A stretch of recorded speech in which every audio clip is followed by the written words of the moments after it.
ഗുരുവായൂർ ദേവസ്വം ബോർഡിന്റെ വിവിധ തസ്തികകളിലേക്കുള്ള നിയമനത്തിന് കേരള ദേവസ്വം റിക്രൂട്ട്മെന്റ് ബോർഡിന് അധികാരമില്ലെന്ന കേരള ഹൈക്കോടതി വിധിക്കെതിരെയാണ് സുപ്രീം കോടതിയിൽ അപ്പീൽ ഫയൽ ചെയ്തിരിക്കുന്നത്.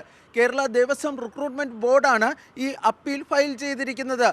ഈ കേരള ഹൈക്കോടതിയുടെ ഉത്തരവ് അടിയന്തരമായി സ്റ്റേ ചെയ്യണമെന്നും ഈ അപ്പീലിൽ ആവശ്യപ്പെടുകയും ചെയ്തിട്ടുണ്ട്.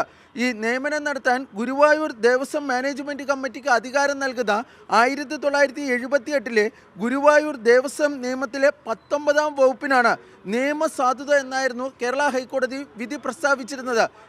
ഇത് മറികടന്ന് 2015 ദേവസ്വം റിക്രൂട്ട്മെൻറ്റ് ബോർഡ് നിയമത്തിലെ 9-ാം വകുപ്പ് ഭരണഘടനാ വിരുദ്ധമാണെന്നും ഹൈക്കോടതി ചൂണ്ടിക്കാണിക്കുകയും ചെയ്തിരുന്നു. ഇത് ഭരണഘടനാ വിരുദ്ധമാണെന്ന് ചൂണ്ടിക്കാട്ടിയതോടുകൂടിയാണ് ഗുരുവായൂർ ദേവസ്വം ബോർഡിന് കീഴിലുള്ള വിവിധ തസ്തികകളിലേക്ക് നിയമന നടപടികൾ നടത്തുന്നതിനുള്ള ദേവസ്വം റിക്രൂട്ട്മെൻറ്റ് ബോർഡിൻ്റെ അധികാരം നഷ്ടമാകുന്നത്.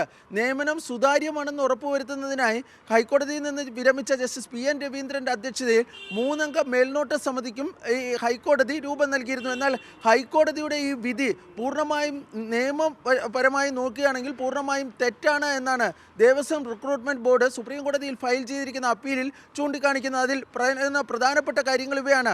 ഈ സംസ്ഥാനത്തെ എല്ലാ ദേവസ്വം ബോർഡുകൾക്കും ഈ ദേവസ്വം റിക്രൂട്ട്മെന്റ്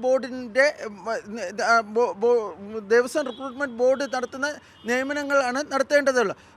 എന്നാൽ മറ്റ് ബോർഡുകളുടെ, അതായത് ഗുരുവായൂർ ദേവസ്വം ബോർഡ് ഒഴികെ മറ്റ് ദേവസ്വം ബോർഡുകളുടെ ഒന്നും വാദം ഇക്കാര്യത്തിൽ കേരള ഹൈക്കോടതി കേട്ടിരുന്നില്ല എന്നാണ് ഇപ്പോൾ ഈ അപ്പീലിൽ ചൂണ്ടിക്കാണിക്കുന്നത്. അതുപോലെ തന്നെ തങ്ങൾ ഈ ക്ഷേത്രങ്ങളുടെ മതപരമായ കാര്യങ്ങളിലും മറ്റും ഇടപെടുന്നില്ല, മറിച്ച് റിക്രൂട്ട്മെൻറ്റ് നടപടികളിൽ മാത്രമാണ് ഇടപെടുന്നത് എന്നാണ് ദേവസ്വം റിക്രൂട്ട്മെൻറ്റ് ബോർഡ് ഈ അപ്പീലിൽ കാണിച്ചിരിക്കുന്നത്.